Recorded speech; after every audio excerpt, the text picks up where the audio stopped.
नाम ध्यान नहीं आ रहा है, उनको सांप ने डस लिया। महीने भर में 1-2 बार मधुकरी के लिए जाते थे, मधुकरी के लिए गए और आते वक्त अपनी कुटिया में आ रहे थे तो सांप ने डस लिया। और जैसे ही डसा, महात्मा जी ने देखा कि सांप ने डंक मारा है। अंदर गए, अपने आसन पर बैठे, 3 दिन तक बैठे रहे। सांप अपना डंक घिस रहा, कह रहा है इसमें जहर खत्म हो गया क्या? धार पहनानी पड़ेगी। महात्मा जी 3 दिन बाद उठे और एकदम स्वस्थ, चकाचक। ऐसे ही पूज्य अखंडानंद सरस्वती जी महाराज चक्रदादा के साथ जब हिमालय की उस तरफ थे यात्रा पे, तो रात्रि में एक जगह विश्राम कर रहे थे, तो अखंडानंद जी महाराज के सांप मतलब बिच्छू ने डंक मार दिया। और बिच्छू के डंक की बहुत पीड़ा होती है भाई। अब अखंडानंद जी महाराज ने सोचा कि अब मैं किसी को बताऊंगा तो यहाँ हो हल्ला मच जाएगा। चक्र जी पास में थे, उन्होंने देख लिया, तो चक्रदादा ने कहा कुछ उपचार कर दूं। तो अखंडानंद जी महाराज ने कहा तुम आराम से सो, रात का टाइम था, आराम से सो जाओ, कोई दिक्कत नहीं। आसन लगा, आसन पे बैठे, सुबह तक अपने आसन पे बैठे रहे, जप करते रहे। सुबह चकाचक उठे, बढ़िया, कोई असर नहीं डंक का, सब दर्द खत्म। तो अखंडानंद जी महाराज स्वयं कहते हैं ये बात चक्र जी ने अपने संस्मरणों में लिखी है। पर अखंडानंद जी महाराज कह रहे मैं ये बात बताऊं कि ये शक्ति कहां से आई। कह रहे मैं और सुदर्शन जी, चक्र जी दोनों एक अवधूत महात्मा के यहाँ सत्संग सुनने जाते थे। तो उनके जिन अवधूत के यहाँ आते थे, उन अवधूत ने एक बार एक बात बताई थी कि मैं रात को सो रहा था और मेरे को एक बिच्छू ने नहीं, कई बिच्छू ने डंक मारा था, और मैं 3 दिन तक आराम से बैठा रहा आसन पे, और मुझे कुछ नहीं हुआ, नाम जपता रहा, ध्यान करता रहा प्रभु का।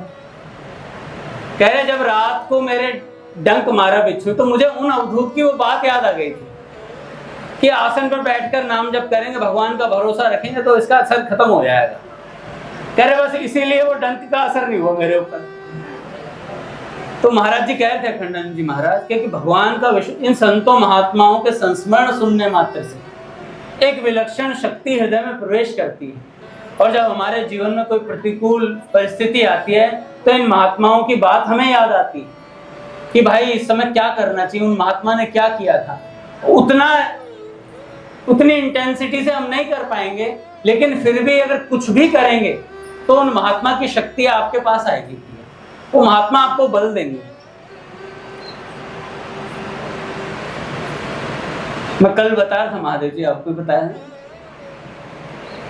संतों में इतना सामर्थ्य है महाराज कि हम अगर कुछ भी नहीं करेंगे तो भी वो हमारा कल्याण कर रहे हैं। इतना सामर्थ्य है, बहुत सामर्थ्य है।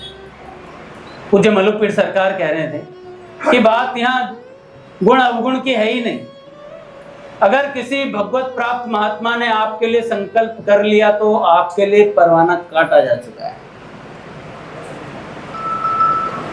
आपके लिए परवाना काटा जा चुका है भाई, आपकी चिट्ठी बन गई है,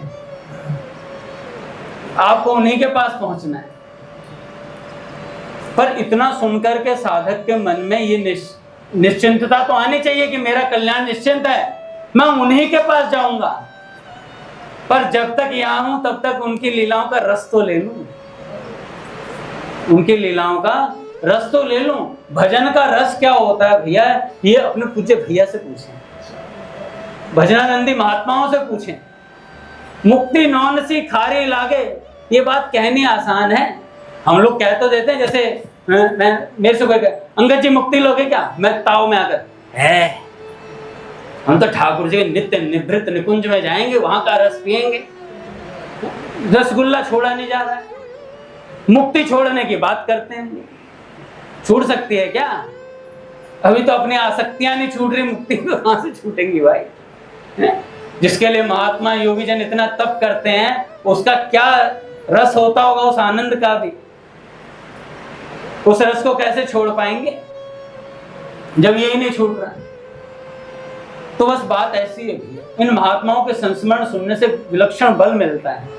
इसलिए पूज्य प्रेमानंद जी महाराज जी के आप यहाँ देखिए, नाम जप, सेवा और सत्संग, इसके अलावा कुछ नहीं, इसके अलावा कुछ नहीं है। लगे रहते हैं साधक, दिन भर दिन लगे रहते हैं महाराज, और जो नहीं लगता उसके मुंह पे पानी डाल देते हैं। हमने देखा है सुबह सुबह भाई, महाराज जी से मिलने के लिए गए थे, जो साधकों को झटके लगे थे उनके ऊपर पानी छिड़क दिया जा रहा था और हाथ दिया, हाथ लगा के उठा दे, हाँ भाई सत्संग। यहां अगर पानी छिड़क दो तुम्हें छिटक देंगे, हिला देंगे हिला देंगे तुम्हें पकड़ के। हमारी निद्रा कैसे खराब हुई। एक साधक पूज्य प्रेमानंद जी महाराज जी के ये बता रहे थे, प्रहलाद सुबह सुबह वहां नाम वाणी चलता है भाई, वाणी का पाठ होता वाणी जी। अब क्या हुआ, एक साधक रोज आंख मीच के, जब वाणी का पाठ चलता तो आंख मीच लेते थे। वो आंख मीच लेते तो सब सोचते बड़े भावुक है भाई, बड़े भाव से पाठ कर रहे हैं आंख मीच करके। साधारणतः बात यही होती है, आंख मीच गई तो समझ लो समाधि लग गई, पर ऐसा हर केस में सत्य नहीं है। कई बार आंख मीच जाते हैं तो हमारी समाधि निद्रा समाधि स्थिति हो जाती है।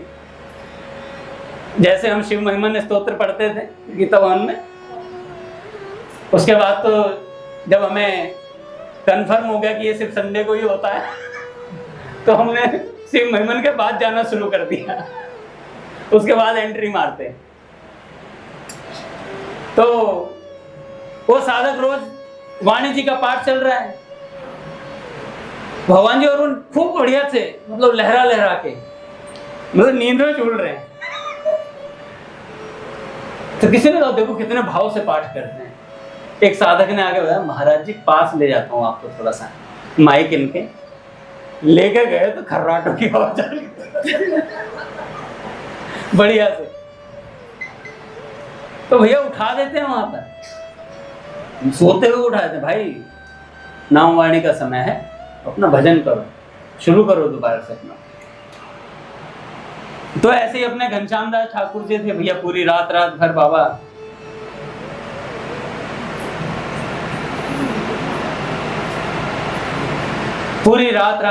उन्हें अपने संस्मरण सुनाते, बैठा लेते थे रात को। ठाकुर जी गीता वाटिका में होते तब वे पूज्य बाबा का हाथ पकड़कर उनके संग संग चलते थे।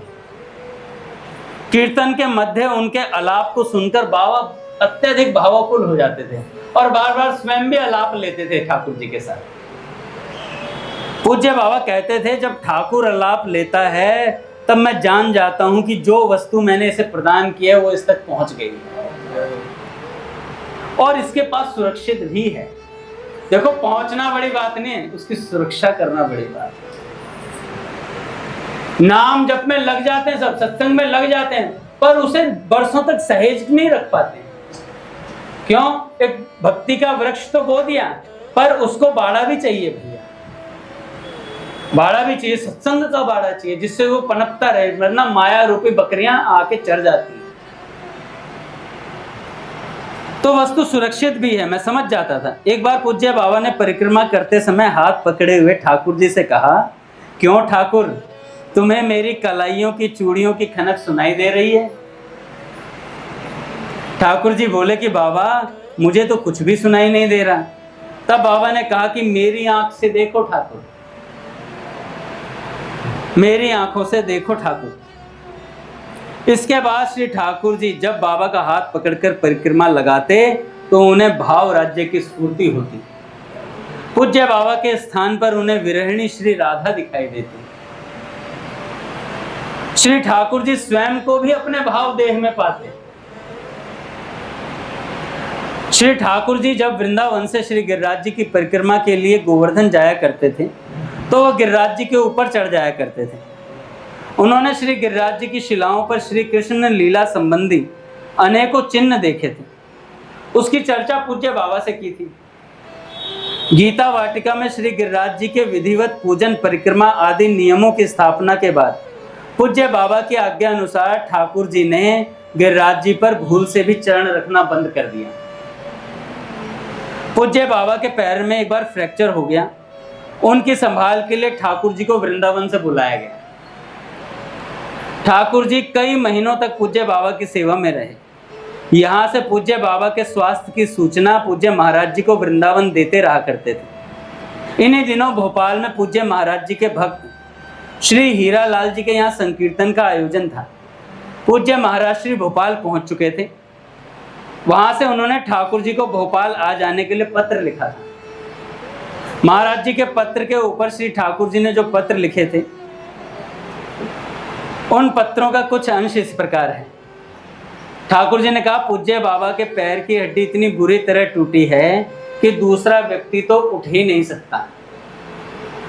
2 सर्जन मात्र गर्म पानी का सेक करके धोती फाड़कर बांध देते हैं। इसके सिवाय बेचारे करे भी तो क्या करें, कोई उपचार लेते नहीं बाबा। दवा के नाम पर कुछ लेने को तैयार हो तब ना कुछ उपचार हो। बैठे बैठे घसीट घसीट कर परिक्रमा का नियम पूरा करते हैं बाबा, घसीट घसीट कर। इतनी तकलीफ में भी दिन भर बात करते हैं, संत आपस में लोगों की मीटिंग रखते हैं और लोगों के जो प्रश्न उनका निवारण करते हैं पूज्य बाबा। विचित्र लीला है इनकी। अगले पत्र में कहते हैं, पूज्य बाबा 1 मील चल लेते हैं पैदल जब थोड़ा ठीक हुए। 5-6 दिनों में बिना सहारे के चल सकेंगे, तभी मुझे वृंदावन भेजने का विचार किया जाएगा। पूज्य श्री बाबा अब 1 मील चलते हैं, बाकी के 4 मील बैठकर परिक्रमा करते हैं। जब मैंने पूज्य श्री बाबा से कहा कि महाराज जी ने बुलाया है, तो उन्होंने कहा, बहुत खुशी से आज ही जा सकते हो। पूज्य महाराज जी मेरी दृष्टि में पुरुषोत्तम है, पूर्ण पुरुषोत्तम है, उनकी आज्ञा माननी ही चाहिए। मैं 4 मील परिक्रमा करने लग जाऊं, फिर तुम्हारी सहायता की कोई आवश्यकता नहीं रहेगी। अब कितना चल पाते हैं? 1 मील। और कह रहे आज ही जा सकते हो, बस मैं 4 मील और चलने लग जाऊं। 1 मील में 2 महीने गुजर गए, कह रहे 4 मील और चलने लग जाऊं। दूसरे से सहायता लेनी होती तो तुझे बुलाता ही क्यों भाई। अभी 2-3 हफ्ते से पहले 4 मील चलना कठिन जान पड़ता है, उसके बाद तुम खूब प्रसन्नता से जा सकते हो वृंदावन। पैर अभी शरीर का पूरा वजन नहीं संभालता, कमजोर है।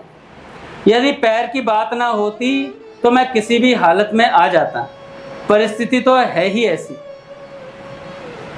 एक बार पूज्य बाबा को अपने अंतरंग भाव राज्य में प्रिया प्रियतम की वीणा वादन लीला का स्फुरण हुआ।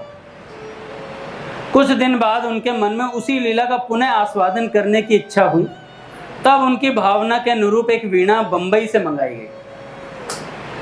वीणा के उपलब्ध हो जाने पर उन्होंने विधिवत पूजन करवाया और ठाकुर जी से उसे बजाने के लिए कहा। ठाकुर जी ने कहा, बाबा मैंने वीणा कभी बजाई नहीं है। बाबा ने कहा, यह मेरा खेल है ठाकुर, तुमने वीणा कभी बजाई हो या ना बजाई हो, तुम्हारे हाथ लगते ही बज उठेगी। ठाकुर जी ने बाबा के कहने से वैसा ही किया और वीणा के बस तार भर छेड़े थे और वीणा निनादित हो उठी। वीणा की स्वर लहरियों को सुनकर बाबा अति प्रसन्न हुए और भाव समाधि में चले गए। यह वीणा पूज्य बाबा ने श्री ठाकुर जी को उपहार के रूप में दे दी। कभी कभार वेणु विनोद कुंज में बजाते थे और उसके बाद वेणु विनोद कुंज में ही रखी है। एक बार कलकत्ते के श्री राम निवास जी ढांडनिया किसी सारंगी कलाकार को पूज्य बाबा की सेवा में प्रस्तुति करने के लिए गोरखपुर लेकर आए। इस कलाकार को भारत सरकार ने सम्मानित किया था।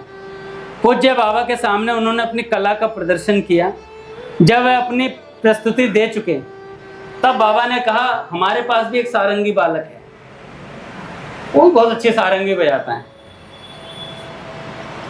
हम आपको उससे कुछ सुनवाना चाहते हैं। उन दिनों ठाकुर जी गीता वाटिका में थे। पूज्य बाबा ने उनको बुलवाकर सारंगी वादन के लिए कहा। ठाकुर जी ने पूज्य बाबा के कहने से सारंगी की बस 1-2 राग बजाई थी। कलाकार आश्चर्यचकित रह गया। कि ऐसे ही भी बजाई जा सकती है। वो सोचता रह गया। एक बार ठाकुर जी गोरखपुर में अपनी कुटिया में बैठकर सारंगी बजा रहे थे। उसकी मधुर ध्वनि सुनकर श्रोता वहां एकत्रित हो गए और संयोग से पूज्य भाई जी उधर आ गए। ठाकुर जी की कुटिया पर उनकी दृष्टि पड़ी। सारंगी साधना को भजन में विक्षेप जानकर उन्होंने ठाकुर जी से एकांत में कहा। किन्होंने? पूज्य भाई जी ने। भैया, क्या तुम्हें मालूम है कि यह वाद्य किन लोगों के बीच में प्रचलित है? नाचने गाने वाले लोग इसे मनोरंजन के लिए संगीत की महफिलों में इस्तेमाल करते हैं। भाई जी ने ऐसा बोला। हमको कहाँ प्रदर्शन करना है घनश्याम, तुम तो बस इसे बाबा के कहने से बजाया करो। लोग क्या समझेंगे वे तो तुमसे बजाने के लिए आग्रह करेंगे ही। श्री ठाकुर जी भाई जी का आशय समझ गए और तुरंत उस दिन के बाद से कभी अपने मन से नहीं बजाई, बाबा के कहने पर। अच्छा, उसके बाद ना तो पूज्य बाबा ने कभी कहा और ना उन्होंने खोला हुआ है वीणा को। इस प्रकार इनकी सारंगी साधना का सदा के लिए विराम हो गया। देखो, संत बड़े दूरदर्शी होते हैं भाई। जिस चीज के लिए मना करते हैं फिर करनी ही नहीं चाहिए, और वो कुछ सोच समझ करके मना करते हैं। 2-4 लोग इकट्ठे होंगे, हमारी वाहवाही हो जाएगी, हंस खेल लेंगे, कूद लेंगे, सम्मान। मैं कई बार बताता हूँ, पूज्य मलुकपीठ सरकार कहते हैं अपमान को पचाना आसान है, अपमान को पचाना आसान है, लेकिन सम्मान को पचाना बड़ा मुश्किल है भाई। हर रोज आपको अगर कहा जाए अरे वाह क्या बात है, क्या सत्संग चल रहा, क्या बात है, ओह रस, मतलब भगवान उतार दिए तुमने तो। कहाँ पर, कहाँ उतार दिए? अपने धाम में उतार दिए, अपने हृदय में नहीं उतारे हैं। हृदय में नहीं उतरे हैं, फूले फूले घूमते हैं। तो पूज्य बाबा के श्री चरणों में निवेदन करते हुए एक बार ठाकुर जी ने अपने लिए कुछ साधना के लिए निर्देश प्रदान। अच्छा, पूज्य भैया आ रहे हैं क्या? भैया एक बार बता दें। नहीं आ, पहले बताना चाहिए। बस ये पूरा लेटर पढ़ दूं, फिर उसके बाद क्या कह रहे हो? 10 बजे तक पढ़ोगे?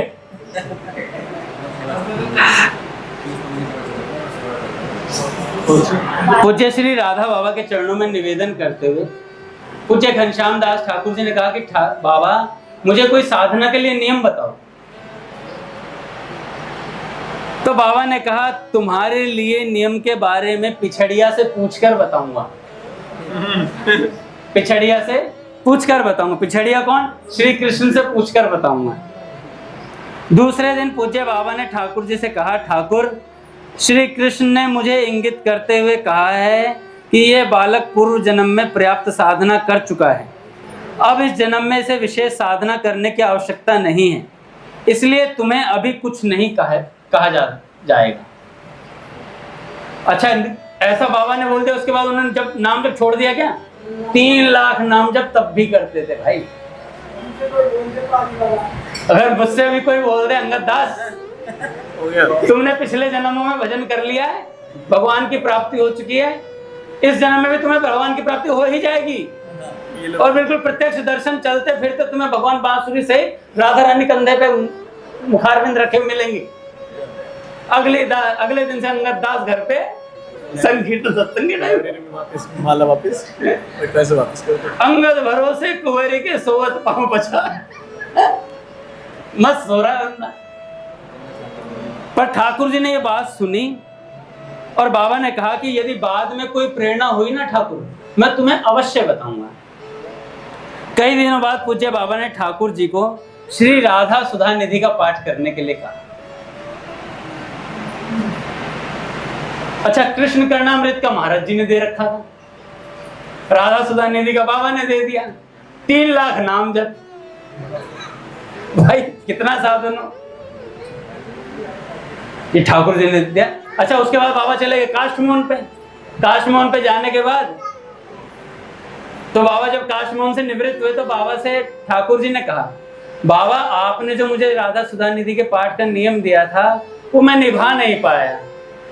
तो बाबा ने कहा ठाकुर जिसने नियम दिया था वो तो जा चुका है, अब उसकी जगह कोई और है, और उसकी जगह कोई और है जिसने नियम दिया था वो जा चुका है, अब तुम जानो तुम्हारा काम जाने। तो ठाकुर जी ने, पूज्य बाबा ने कहा अपनी कुटिया में बैठाकर प्रायः गुप्त भाव से पूज्य बाबा अपनी निधि दिया करते थे।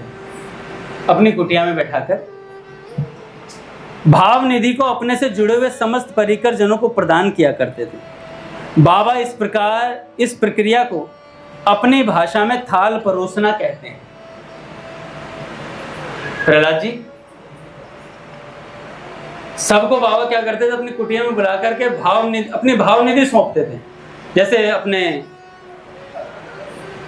अरे कौन बालक है यार, उसका नाम भूल गया मैंने, ऋषभ आता है, उनके पिताजी ने बताया था, मुझे कृपा शंकर भैया ने, उन्होंने बताया था कि जब गिरिराज जी की परिक्रमा चलती थी तो बाबा जो गिरिराज जी की परिक्रमा जितने लोग बैठे रहते थे उनको ब्रज भाव से उनके स्वरूप का भाव दिया करते थे, भाव प्रदान कर दिया करते थे। तो ऐसे ही बाबा अपनी कुटिया में बुलाकर भाव दिया करते थे, भाव प्रदान किया करते थे। और उसको क्या बोलते हैं, थाल परोसना, उसको थाल परोसना। तो हमारे संतों ने हमें थाल परोस दिया भाई, हमें थाल परोसा है। अब कौन कितनी थाली में से खा पाता है अब उसके खाने की क्षमता पर निर्भर, क्षमता बढ़ाते जाओगे थाल मिलती जाएगी, आगे से आगे और मिलेगा पाने को। बाबा इस प्रक्रिया को थाल परोसना कहते हैं। कभी कभी जब सूक्ष्म रूप से प्रेषित की गई आध्यात्मिक भाव निधि की थाली जिस व्यक्ति को भेजते एवं उस व्यक्ति के मानसिक धरातल को उसके मन के बिखराव के कारण भाव निधि के योग्य न पाते तो बाबा निराश होकर अपनी थाली वापस लेते। एक बार उन्होंने अपने उद्गार व्यक्त करते हुए कहा, बाबा ने उद्गार व्यक्त करते हुए कहा, केवल ठाकुर एक ऐसा है जिसे जब जब मैंने थाल परोसा मुझे थाल वापस नहीं लेना पड़ा। उसके मन का धरातल सदैव मेरी भाव निधि के अनुकूल ही मिला और इसका द्वार सदा मुझे खुला मिला। और जो वस्तु मैं इसे प्रदान करता हूं वह ज्यों की त्यों ग्रहण कर लेता है।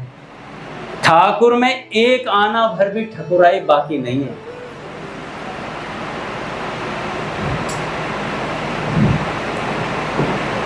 आगे का प्रसंग कल सुनेंगे महाराज। कृष्ण भक्त अति चतुर, बोले भक्त वत्सल भगवान की जय।